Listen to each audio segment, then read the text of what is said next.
Naam, wakati tukisubiri mchezo wa ligi ya mabingwa barani Afrika ukikutanisha vigogo viwili na nguli wa soka hapa Afrika, tunazungumzia Simba Sports Club na Esperance de Tunisia.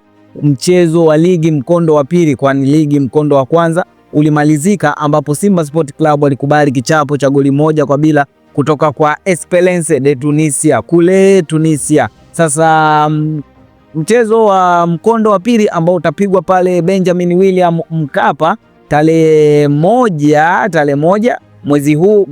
mwezi wa pili, lakini Esperance de Tunisia tayari wameshawasili kwenye ardhi ya Tanzania. Lakini vitu alivyovifanya Esperance de Tunisia baada ya kuwasili hapa Tanzania, tunavyo hapa tu Boni Media, na ili kuendelea kujua ni vituko gani, endelea kukaa nasi mwanzo mpaka mwisho, na nikukumbushe tu wewe kama ni mgeni na ni mara yako ya kwanza unatuangalia, hakikisha umesubscribe na kubonyeza alama ya kengele. Hivyo basi tujikumbushe kidogo kwenye msimamo wa Simba Sports Club ambao unakutanisha vigogo viwili wa soka hapa barani Afrika. Tunazungumzia Simba Sports Club na Esperance de Tunisia. Mchezo wa ligi wa mkondo wa kwanza ulimalizika kule Tunisia ambapo Esperance de Tunisia waliibuka na ushindi wa goli moja kwa bila na kuilaza Simba goli 0, lakini Simba Sport Club walipoteza mchezo huo. Lakini mchezo wa ligi ya mabingwa barani Afrika mkondo wa pili unatarajiwa kupiga tarehe moja pale Benjamin William Mkapa katika ardhi ya Tanzania ambapo Simba Sport Club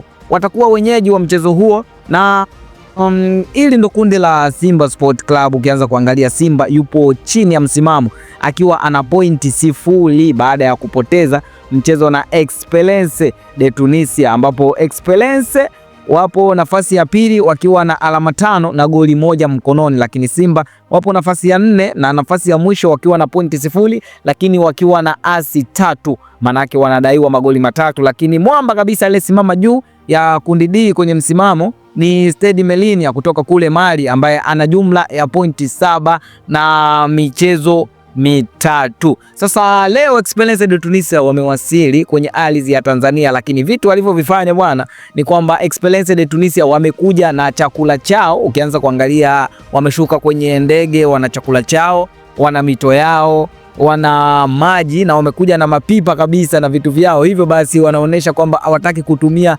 vitu vyovyote vile kutoka Tanzania, na hii ni ishara ikionyesha kwamba soka la Afrika bado lina figisu, na Waarabu hawa wamejiandaa kwa figisu, maana wanaamini kabisa kama ukiwa ugenini lazima ufanyiwe figisu, na hivyo basi wamekuja na hivyo vitu. Je, sasa Esperance de Tunisia wapo sahihi? Na licha ya kuja na hivyo vitu, je, watatoka pale kwa Mkapa, Benjamin William kwa Mkapa? Na wakati huo Simba anahitaji pointi hizi muhimu sana ili aweze kujikwamua kutoka kwenye 0 kupanda juu kwenye msimamo wa kundi D. Simba na uchu sana wa kumlaza Esperance de Tunisia, maana alipoteza mechi yake ya kwanza. Sasa tunatarajia Simba Sport Club, je, atafanya nini? Tukutane hapo kwenye comment. Wewe kama shabiki wa Simba unasemaje kuhusiana na hili Esperance de Tunisia walivyokuja na chakula chao na vitu vyao vya kutumia? Wewe unasemaje? Na Simba Sport Club mchezo wao ni wa muhimu. Je, wewe unasemaje?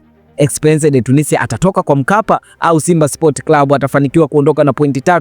Tukutane kwenye comment hapo na nitasoma kila comment. Mimi ni Boni Media, na nikukumbushe tu usisahau kusubscribe. Hapa ndo nyumbani kwa michezo na burudani. Hadi wakati mwingine, keep watching. Bye bye.